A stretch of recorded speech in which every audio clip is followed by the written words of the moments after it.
Assalamualaikum dulur, berjumpa lagi ya di channel kita, channel Petani Muda dulur. Ya dulur, aku mau ngucapin terima kasih bagi sedulur yang sudah subscribe. Bagi yang belum subscribe, aku minta tolong di subscribe. Salam Petani Muda, salam Petani Milenial. Ya dulur, pagi kali ini kita mau apa ya? Ini bisa dilihat lur ya. Nah, hehehe.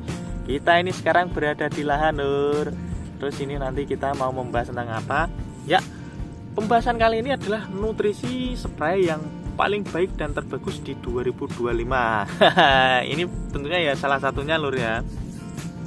Nah, terus nutrisi apa itu? Nah, untuk sebelum kita membahas itu, alangkah baiknya ini aku sempatin dulu ya. Dalam penyampaiannya nanti bisa disimak secara menyeluruh lur ya, agar apa? Agar tidak ketinggalan info yang akan kita berikan dan tidak menyebabkan salah persepsi. Kadang ya banyak dulur yang nontonnya sepotong-sepotong itu menjadi salah ya, salah pemikiran atau salah menerapkannya gitu. Nah, untuk nutrisi ini, untuk nutrisi yang baik ini untuk tanaman di musim ini ya, tentunya kalau tanaman di musim ini kan sudah masuk nanti di 2024 dan 2025 ya, karena ini sudah November dan mau berganti bulan Desember dan nanti di Januari kan sudah 2025. Jadi kita pembahasannya sekarang lur ya. Nah, nanti kalau mau mengikutin ya bisa diikutin, kalau enggak juga enggak masalah lur ya. Ini kan cuma video-video sharing Kak, dan juga sudah banyak yang menerapkannya lur. Nah, ini jadi bisa buat referensi kalian. Untuk nutrisi ini adalah nutrisi yang kompleks, di mana ada kandungan NPK, terus mikro, makro, dan juga ada unsur bakteri, ada juga vitaminnya. Yaitu apa?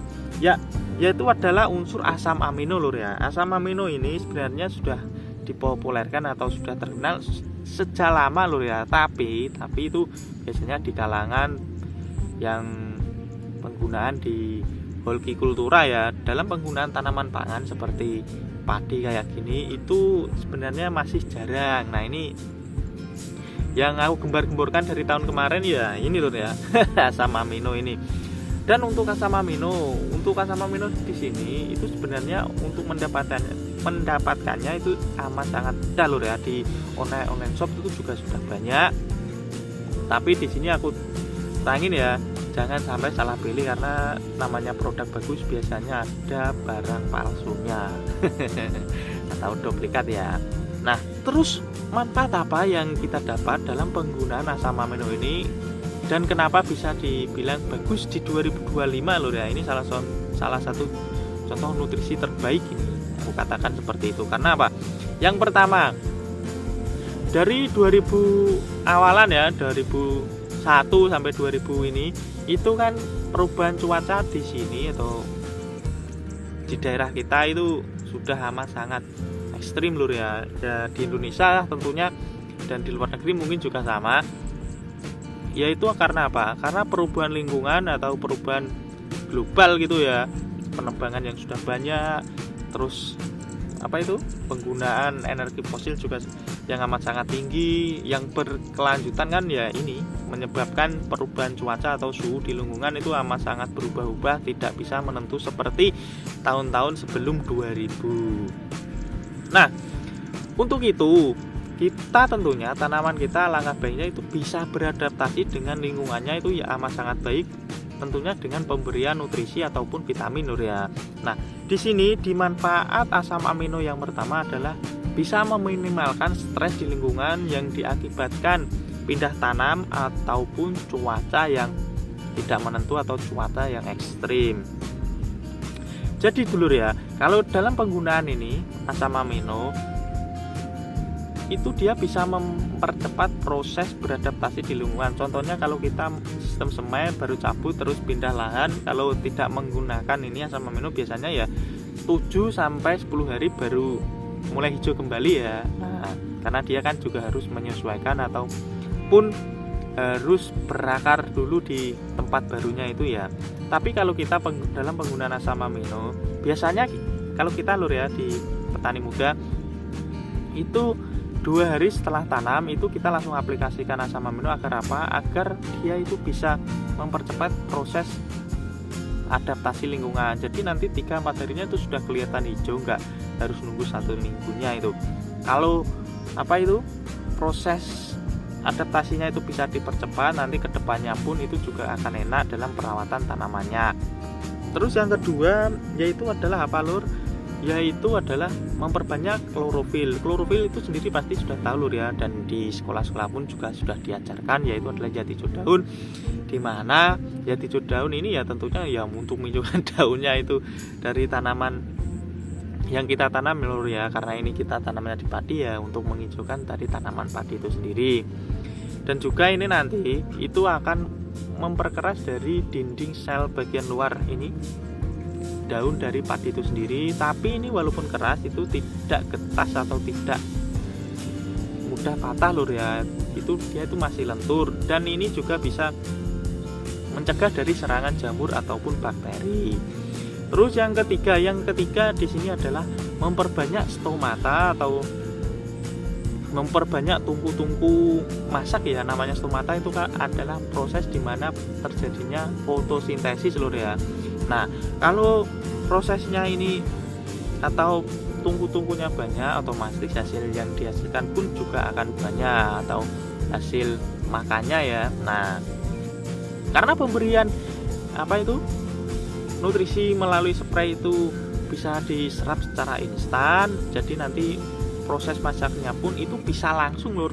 Contoh pagi itu di spray, itu nanti pagi itu pun langsung dimasak. Nah, tapi ya nunggu matahari lur ya.